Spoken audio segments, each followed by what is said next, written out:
Dr. Cindy, your host of the Positively Altered podcast. I am a chiropractic internist and nutritionist, and we love to discuss things here on the podcast related to your health, emotional, physical, spiritual, you name it, sometimes with a filter and sometimes without one. And that is absolutely how we roll. Right after the commercial break, I am going to introduce you to my next guest, but something to think about while you listen to our sponsors. Have you ever thought how you should maybe change things after the age of 50? What does 50 have to do with it? How do you get back on the bike when you fall off? And what possibly could a dog have to do with your fitness level? So go grab something to drink in a comfy spot on the couch. Take a quick listen to our sponsors. We're going to be right back with today's guest.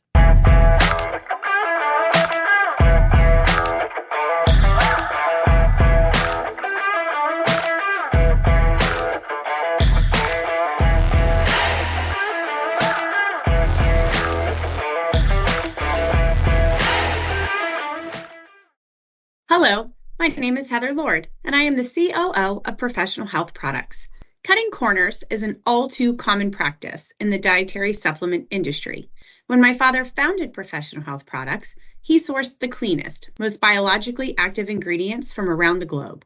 Today, that commitment remains, which is why the finest healthcare practitioners, like Dr. Cindy, have trusted us for more than 40 years.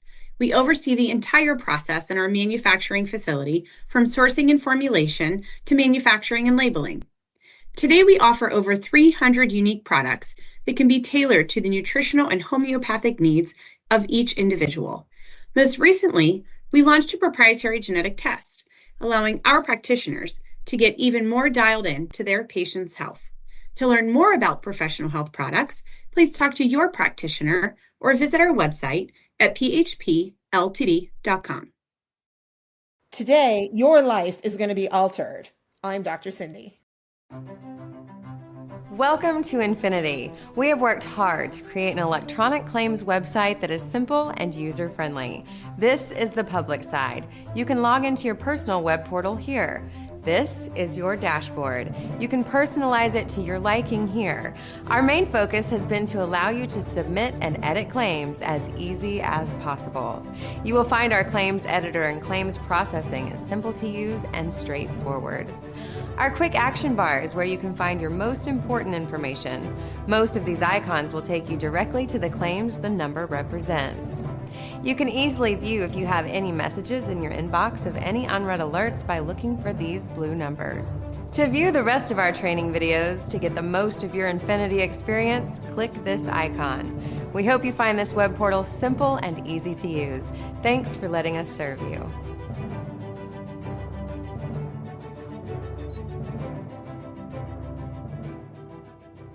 I'm Dr. Cindy. Who wouldn't want to join me for the Positively Altered podcast? Thanks for sticking around and joining us today. I am super excited, as I always am, to introduce you to my next guest. She's going to talk about some great things that we can utilize in the fitness world, a children's book, I believe, about fitness, and maybe a couple other surprises. Maria Rigo, welcome to the podcast. Thank you, Dr. Cindy. It is a pleasure and an honor to be here with you. Oh my gosh, I'm really excited to dive in. So, all right, here's my first burning question. You ready? Yes. You love to help women 50 and older. Why 50? Yes. What is it about that? What if I'm 48 and I need help? Why 50? Okay, well, if you're 48 and you need help, I'll help you too. But the thing is, I think I've gone through menopause. I'm 57. I'm going to be 58 in March. And there's so much talk about menopause, and I get that, but there's a big afterlife after menopause. And so I feel like that once we get through menopause, we still need to take care of ourselves. We still want to live a vibrant, healthy life. We are strong. We're powerful. We're beautiful. And so I just feel like I'm in that category. I want to help other women that are in that category as well. Oh my gosh, I love that you called it an afterlife. So it's almost like we could just die through menopause, right? And then and that's what it made me think of, and then come back, right? You know, yes. after that challenge. And I'm with you. I'm a March baby too, actually. Oh. And I've walked the walk and, you know, postmenopausal, and it was an interesting journey. And mine started about that age as well. So maybe 50's okay. Yeah. It's, figure it this way. If we're going to live to be 90, so I'm going to be 58. So I figure if I live to be 98, that's 40 more years on this earth. I want those years to count. Back when I was in my early 30s, I was working out in the gym where I worked. I was a personal trainer. And this gentleman who appeared to me to be a much older gentleman, but he was probably only in his early 60s, saw me at the Smith press and I was doing a back squat. In those days, I used to put the bar right on my back. And he said, Maria, what are you training for? And I said, to stay out of nursing homes. And he looked at me and I think he thought I was training for like some competition. I'm like, no, I'm training to stay out of nursing homes. And I still have the same goal. I don't ever want to live in assisted living. I don't want to rely on other people. And I think that we all have the power. You know, anything can happen to us, right? We can all get sick. Something can happen. I had a terrible, terrible bike crash. Almost took me out, I think, but anything can happen. But we can't live our life just assuming that we're going to go along this path and everybody's going to take care of us. We need to utilize our power, our own strength, our own power to live this amazing life. And that's what I plan on doing. And that's what I want to help other people do. Oh my gosh, I love it. So I'm going to be 56 and I'm going to live to be 112. So I'm halfway. Yay! I'm halfway, got a little longer to go. And I don't know. I think 112 is nobody in my family. My oldest family member made it to a month before her 104th birthday. 104th? Awesome. No, actually, she turned 104. I lied about that. She did make it to 104. And I'm an overachiever. So, 8 years more than. Yeah. But you know what? So I have this interesting idea. Like I'm listening to you talk right about the nursing home. And I think we're getting some things wrong. So I think we need to recruit some heavy hitter investors. And I think we need a home with a private chef and a driver and a fabulous gym, because like, I don't want to go to the nursing home as we know it either, but I would actually love a home that was healthy. Cause I'm kind of tired of my own grocery shopping. What do you think? Well, I think you've got a good point. And I think there are some really wonderful assisted living facilities. And I'm not talking badly about any of them, but for myself, I don't want to depend on anybody. My mom's going to be 83. She lives in my townhome. So it's a 3-story townhome down in Carmel, Indiana.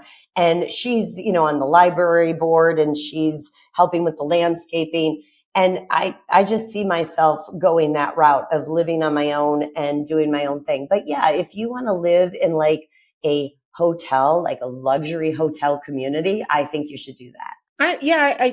I think so. And I'd love to have you over for dinner with my personal chef. I'll come. I'll have my driver pick you up and bring you, and then they can bring you home too. So I'd love that. All right, I'll get cracking on that. But in the meantime, I guess we got some work to do. You know what? Tell me, you mentioned that you had a terrible crash, and like, not that I want you to relive that experience, but can we talk about that a little bit? Because I'd love to know how you walked through that journey, and then have the attitude that you have moving forward and coming out of something that could have really put you down the wrong rabbit hole.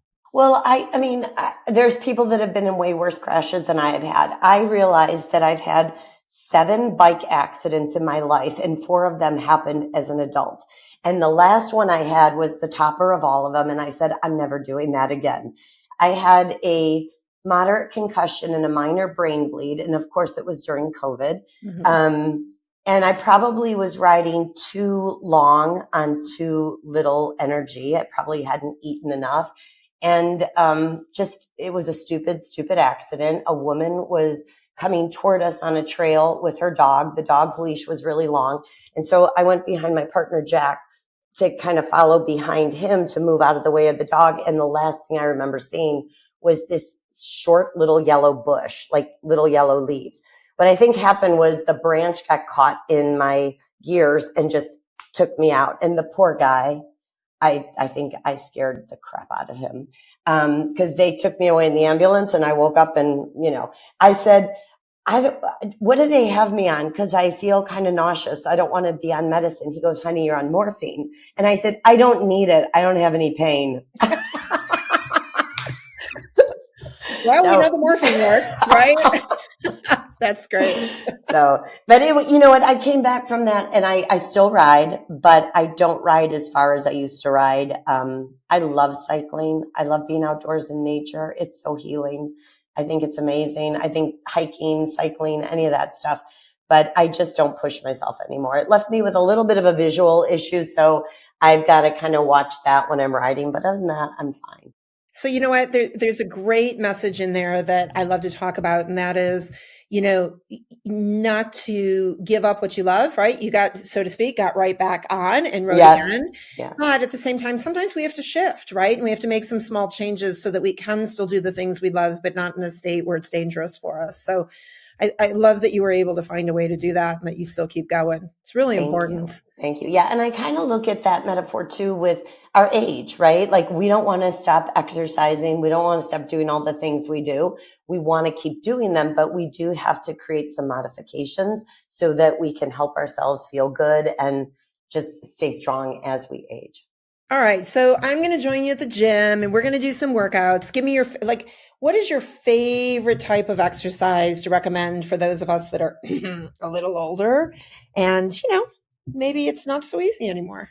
So if I were going to pick one form of exercise that I thought was going to help you age well, I would say strength training. And I would say this, I throw a little spin in there. I believe that we need to get stronger, and I don't want to stop anybody from working out at the gym. But I want you to consider not just building strength, but building stability before you build strength. What I tell my clients all the time is that think about if you were going to build $1 million house, or nowadays a $2 million house, right. You wouldn't build it on a straw foundation. You'd want to build it on a really good, strong, not a straw foundation, STRAW, but a strong foundation. And it's the same thing with our body, because if we just keep building and building in these compensating patterns and we're unstable, because I see a lot of women with hip instability and core instability, and shoulder girdle instability, we get stronger in these compensating patterns. And then we're lifting, and then all of a sudden, boom, ooh, I feel like I tore my rotator cuff, or, oh my gosh, my hip hurts, my knee hurts, my back hurts, my neck hurts. So what I try to do, I'm really picky. I use a method called the MELT method, and we have a part of that method that is all about neurostability. So it deals with creating new neuromuscular pathways. So I teach people things that they can do for themselves. And I just do a short little warm up of that instead of walking on the treadmill or getting on the elliptical. And then I go and I do heavy weights. And I believe that we need at least enough weight, and we got to build up to this, where we fatigue in about 5 to 6 repetitions. Okay. And then because we're doing less repetitions and more weight, we do more sets. So what I do for myself and what I progress my clients to is we start out with, 10 to 15 reps of 3 sets. Then we move to 4 sets of 8 reps, and then 5 sets of 5 reps. So when you say 5 sets, is it the 5th set, or you're doing an additional 5 sets after you've done 4 sets and 3 sets? I'm doing an additional 5th set. Okay, that makes sense. I was exhausted there for a minute, Maria. I'm like, you know what? It doesn't signing up for your program. It does not take that long. No.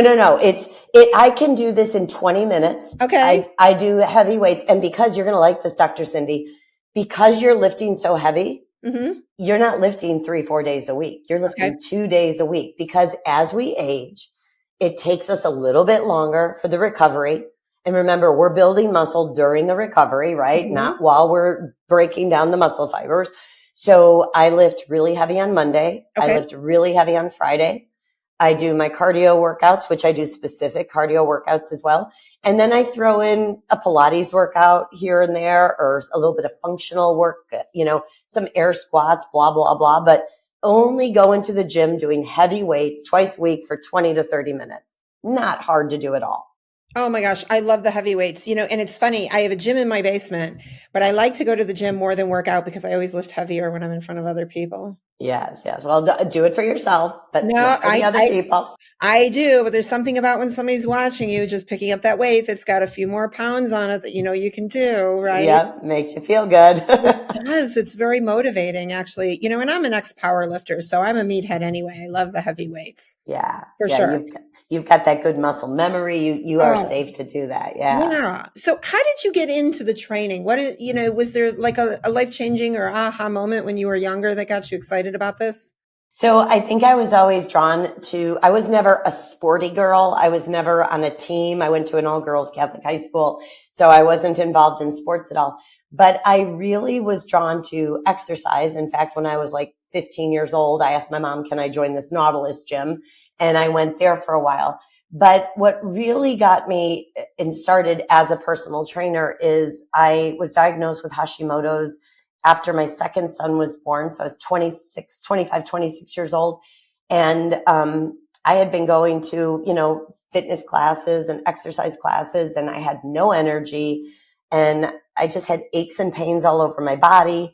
And exercise is an area that really gave me some control. It made me feel good about myself. It made me feel stronger and took away some of that lethargy, just kind of gave you that little endorphin rush. And I wanted to help other people feel that. And so I just went down that road and I became a personal trainer. And I learned when I became certified that I was fit to help healthy individuals. And once I learned that none of my clients were healthy, everybody had something wrong with them. We all do. I decided I got to go down a different path. I got to figure out how I'm going to help more people.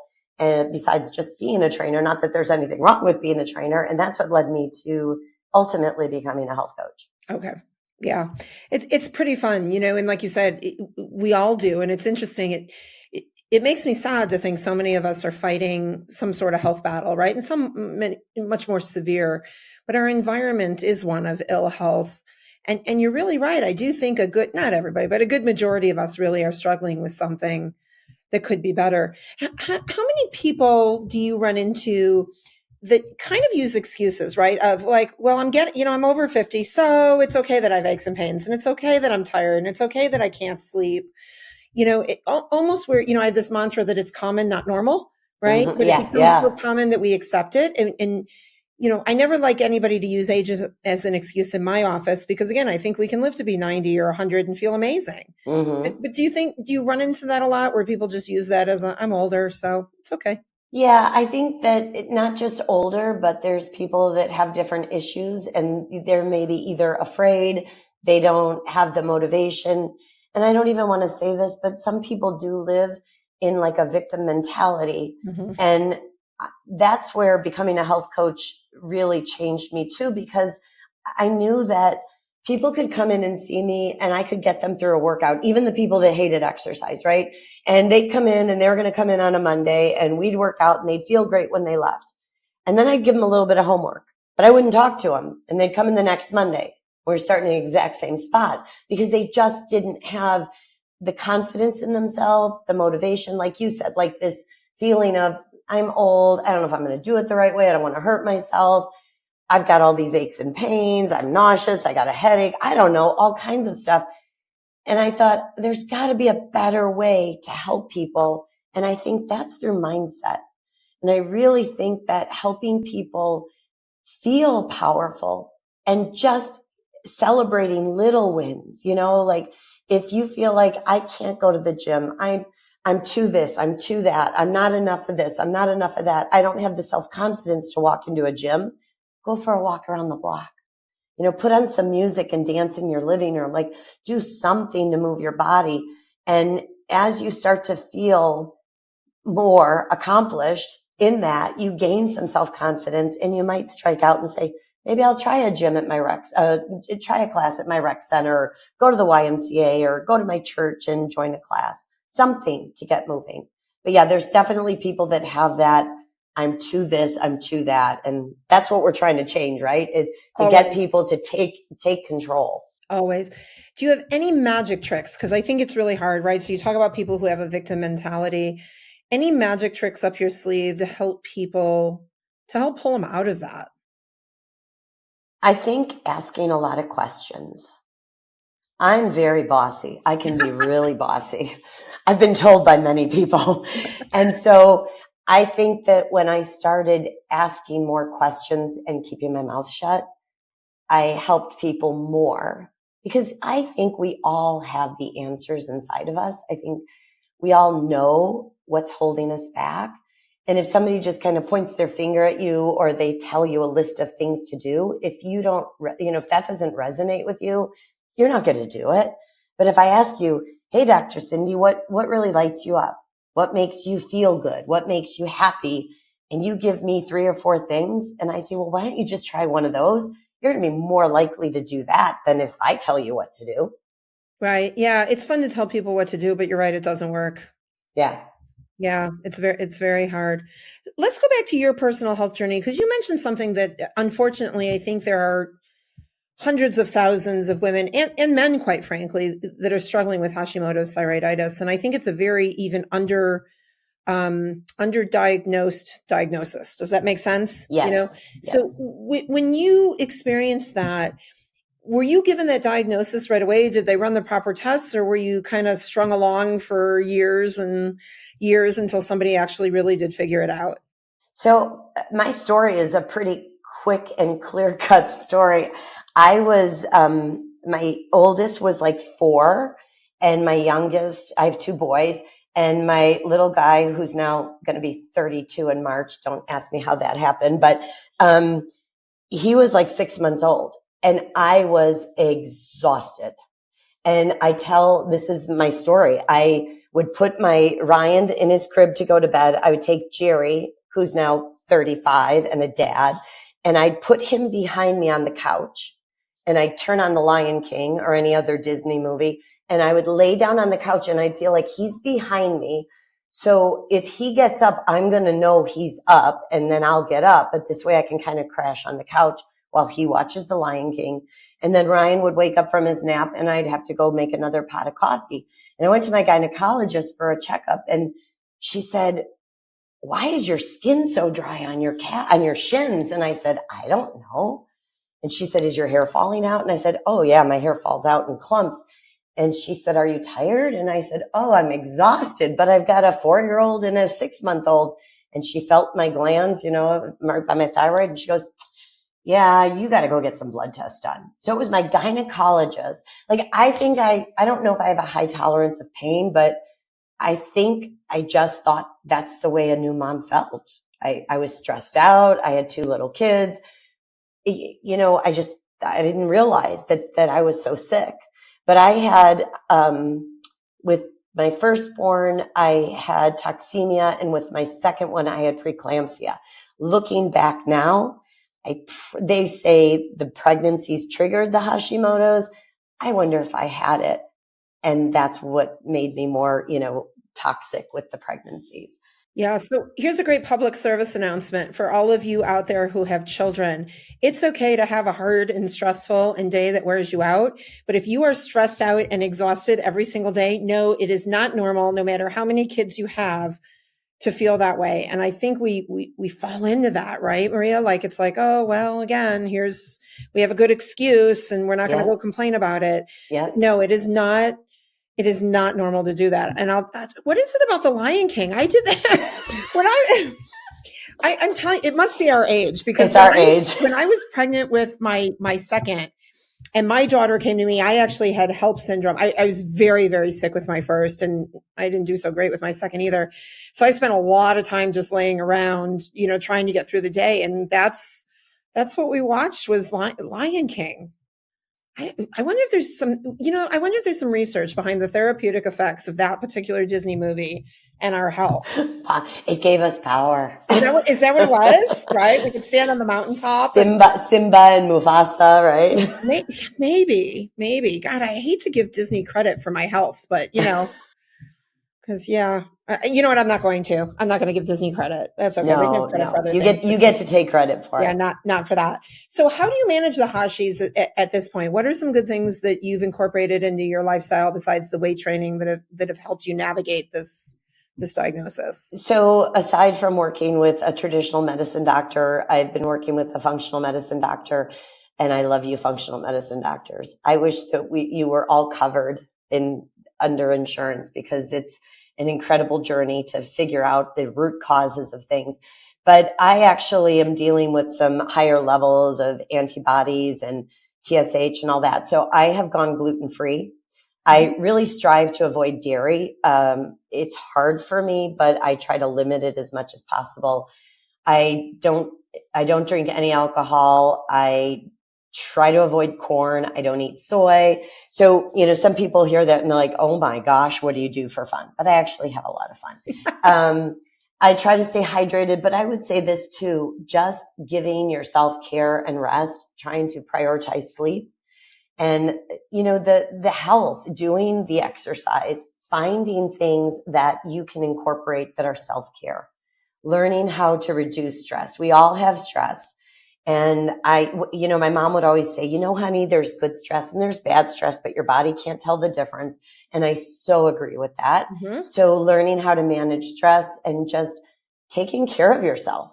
And that doesn't mean not doing hard things. It just means giving your body time to rest. And that's how I live with it. And it's really, I used to always joke and say, if I had to have something, it's not a bad thing to have. But that being said, it can lead to other problems. And once you've got one autoimmune disorder, you can have another autoimmune disorder. Mm-hmm. And that's what really propels me to take really good care of my body. And I cheat, I eat dark chocolate. I will once in a while, eat something I shouldn't eat. But for the main part, I really like the way I feel when I show myself the care that it needs. Yeah, I love it. And thank you for promoting the medicine. I'll tell you, and I know a lot of people, this is a sore spot, right? Is that it's not covered under insurance. And forgive me for this, but I'm going to tell you, I'm glad. I agree. I don't mean that rudely for everybody out there, but I'll tell you, I used to accept insurance over 15 years ago, and they were literally putting me out of business. And that's, that's the struggle with it. And we want to make sure that our patients are getting really good care. And when we're dictated to by an insurance company at a very low reimbursement rate, the care usually then follows, unfortunately. So, I love that people are still seeking out this form of medicine and they are willing to pay out of pocket for it. But you just got to make sure you're with the right practitioner to get the right care too, right? So that there's value in the money that you're spending. Yes. So, and I'm going to say this too. I guess even saying to be covered by insurance was wrong, because I have to tell you, real quick story. I am self-employed. Okay. I pay for my own insurance. I actually downgraded my insurance this year to a very minimum, and I just pay out of pocket for things, for whether it's functional medicine or traditional medicine, because insurance is so messed up. But that being said, I also want to say that investing in your health and wellness, you will never see me, no matter how wealthy I ever become, you will never see me with a Louis Vuitton bag. You'll never see me with any fancy jewelry. Not that there's anything wrong with that, but to me, I'd rather have an infrared sauna in my house, and I'd rather get a massage weekly and be able to see the doctors I want to see. Because that, to me, if your body feels good and if you're healthy, you almost don't need anything else. Girl, don't give up the Louis Vuitton bag. Have both. Just have both. I don't want you to give up the health, but have both. All right. There's nothing wrong with that, because you need the Louis Vuitton bag to carry the cash to pay for your health care. Okay. So don't give up on that. And it doesn't have to be Louis Vuitton, right? Shameless plug for the Louis, but it's interesting because, and I think too, right, like with what you do, I mean, there's no insurance coverage to cover personal training, right, or health coaching, but it is about finding that right value. And if the person who's looking for the right practitioner, right, whether it's you, me, or anybody else, if they're getting value for the dollar amount that they're spending, it's the reason some people still go to Starbucks and buy a tea there versus making it at home, right? Right. And I'll tell you, like, as much as you say no Louis Vuitton, I say no to Starbucks, because I'm not spending $8 on a tall cup of tea. Yeah. I don't even know what the tall one is called. Like, can we just call it large and medium? I think that goes back to the Lion King, because I'm with you on that. Right. Like venti, I get all confused. Yeah. I mean, listen, I've been to a couple countries and I'm still obviously not cultured enough to know venti and Trenta and all that stuff. But, again, it is that value, right? And I'm not knocking anybody that walks through Starbucks, although health-wise, I'm not so sure. But, from the aspect of value, right? I don't want to spend my money there when I know I can make my own cup of tea at home that costs me pennies on the dollar. So, I hear you. I think when we're really good at what we do and we can provide a service and there's an outcome, people will write the check, right? Yes, I agree. They will write the check. So you've got another little adventure, which I have to tell you, I'm just a smidge envious of. because it's on my journey list too. But I read that in your book and I was like, oh my gosh. You know what I'm going to say? I know what you're going to say. Yeah. So a children's book. Mm-hmm. Yes. How cool is that? Thank you. I am so excited. I wrote this book. I started this book way, way back. I mean, it was prior to 2015. I wrote the first story in this book. And I had a dog. I had a little Yorkie. Her name was Bella. She's no longer with us. And she is, I used to call her Bella the fitness dog because I would get down on the floor and I would be melting. And if I would go face down to melt the front of my legs, she would jump off the couch and do a down dog and do an up dog and want to play with me. And I'd be like, oh, Bella, you just want to melt. You just want to stretch. You just want to be healthy, So I wrote this story. And I think that because I work with so many people, especially now, 40s, 50s, 60s to 90s, that I see a lot of things that catch up with us because of things we didn't do or did do when we were younger. And in today's day and age, with screens being so prevalent, with fast food, prepared food being so prevalent, with moms and dads both having to work to support the family and kids being in daycare and after school programs or, being behind a TV while mom's at work, I feel it's so important to bring back just, I'm going to say old time values, like back from the 1970s, right? When we played outside at the park, my mom didn't know where I was. I didn't have a cell phone, right? And Bella, through being a dog, she helps her friends kind of get a little bit healthier. I love it. And I don't make her into a human too much. She's pretty much a dog. But these little children, she has these different friends and they each have their own story. And the little girl, Marcy, she loves crafts and she's at school. She's in the after school program, but she wants to win a race because the prize for winning a race is a basket of craft supplies. Well, Bella overhears her telling her mom this. And so Bella helps Marcy get faster so that Marcy can win the race. So that's kind of how the book goes. So it's a fun book. I wrote it before I was a grandmother and now I'm so glad I wrote it. And I truly do a lot of things that Bella does to play with my granddaughter because I want her growing up loving movement. I want her to love to be outside, love the sunshine, love the blue sky and just move her body. That's so cute. So, we just put down our dog, Walter, this last November. He was 155-pound English Mastiff Great Dane mix. Oh. And his version of downward dog was just to lay there and not move. So he had his own form of yoga. There's no doubt about it. And we'd go down into the basement and lay in the gym and he'd lay. Although I will tell you when the boys, because we have a wrestling mat down there too, because both my boys are wrestlers. When the boys are down there punching the punching bag or wrestling, Walter was right in the mix. So, a little mixed martial arts, the dog was in. A little weight training, the dog was out. Yeah. Sure. All right. I have to circle back real quick. Because you mentioned the MELT method, and I'm not so sure, quite frankly, our listeners or even myself has a really good, clear understanding. Let's take that if you don't mind. What exactly is the MELT method? And can you give us a little teaser that maybe we can start to do on our own? Absolutely. So the MELT method is a self-care technique that was developed by Sue Hitzman. She's my teacher. She's a manual therapist. And she actually came up with this method because her patients would say, Sue, you have to give me homework so that I can make myself feel as good at home as you make me feel in your office.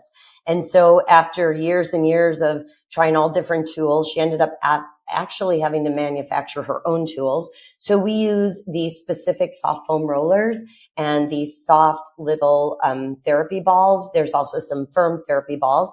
And MELT deals with your connective tissue in your nervous system. So we call it like neurofascial therapy. And it's amazing what it can do for a person.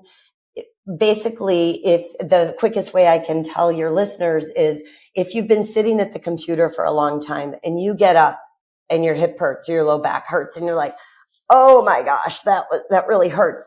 That's what we call in MELT pre-pain signals. Your body is telling you something's up, but we walk around and that pain goes away. So we forget about it.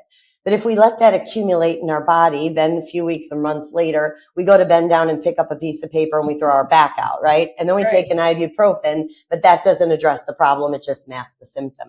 So what melt does is it helps to compress the connective tissue. We rebalance the nervous system. We have a sequence called the rebalance sequence, and I teach it to all of my clients.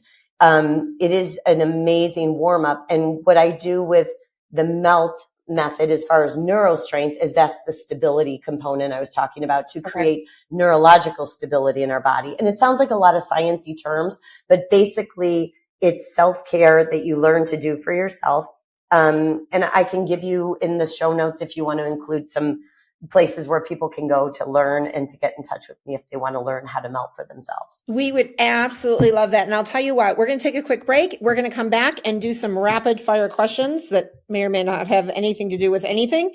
And then we will share with all of our listeners how they can get some of this information. So everybody hang tight. We will be right back. This is your weekly dose of Dr. Cindy, the Positively Altered podcast.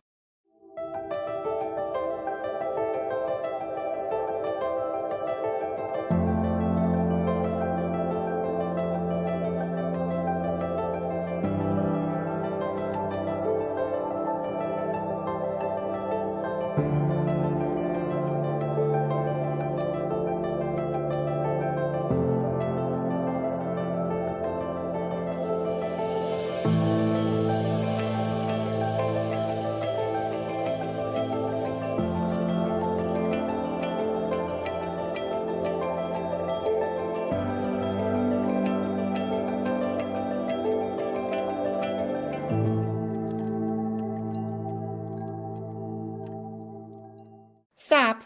Hit that follow button now and spread the love with Positively Altered.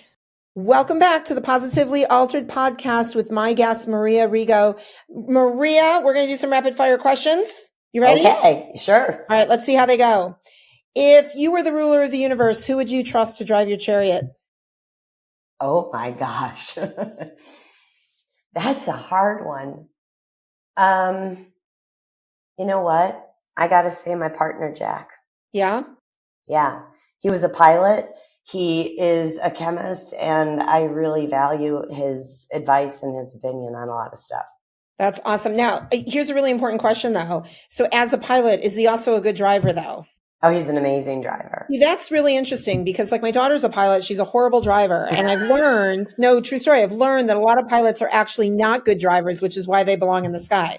So he's obviously extremely gifted. So I might, if I ever was the ruler of the universe, I might borrow him. Is that okay? Okay. Yeah, of course. Okay. Excellent. Or we'll share the chariot or whatever we got to do. We'll give you a ride. Okay. Perfect.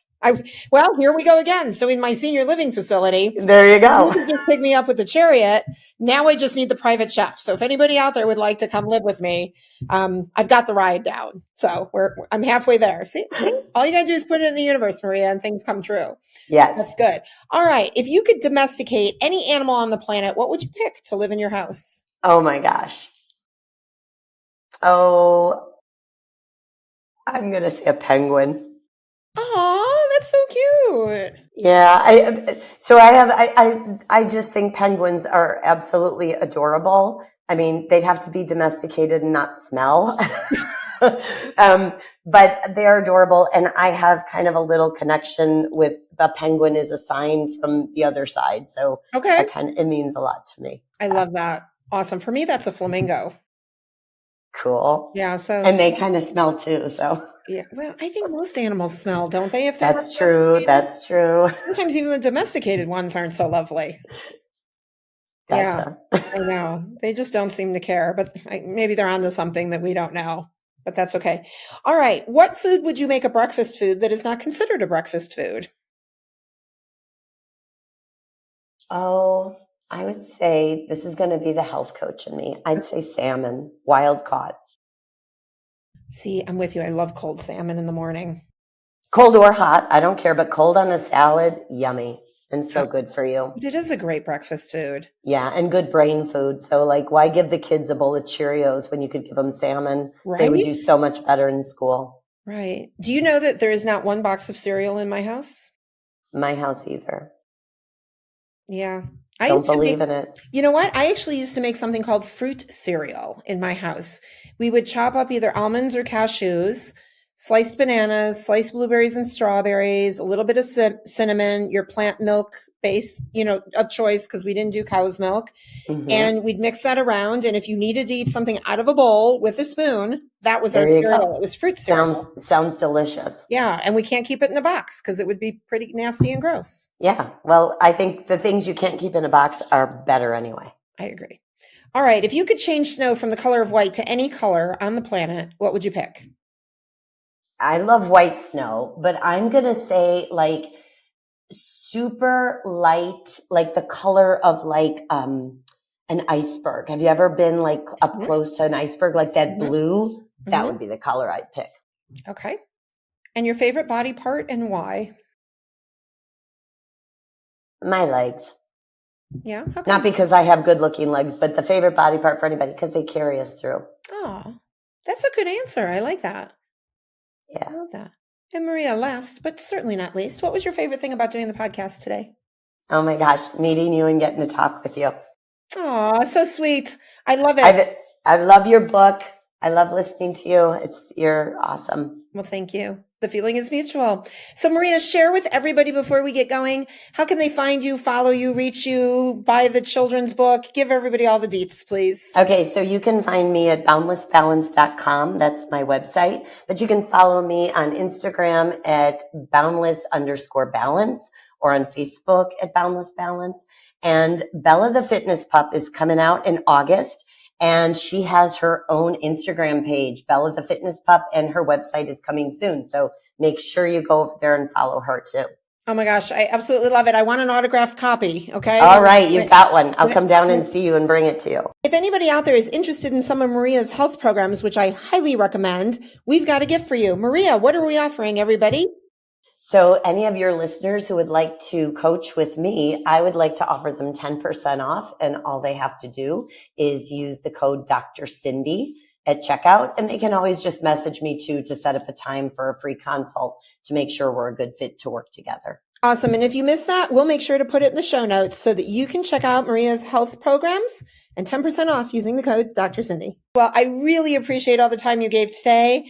If anybody else is interested in finding out more about what's going on in my world, please check me out at drcindyspeaks.com or shoot me an email at hello@drcindyspeaks. I will tell you my favorite thing about doing the podcast today is not only meeting you, of course, Maria, in person this time, but really getting everybody excited about the fact that as we get older, nothing has to stop or be victim mentality, right? There are things we can do. And, as you've said, sometimes when we fall off the bike, all we got to do is get back on and shift and do things a little bit differently in order to be successful. So I appreciate your time today. Thank you so much. Everybody check out Maria, follow her. She's got some great information that'll help you. And by the way, you don't have to be 50 to benefit. I hope everything that you heard today will leave you positively altered.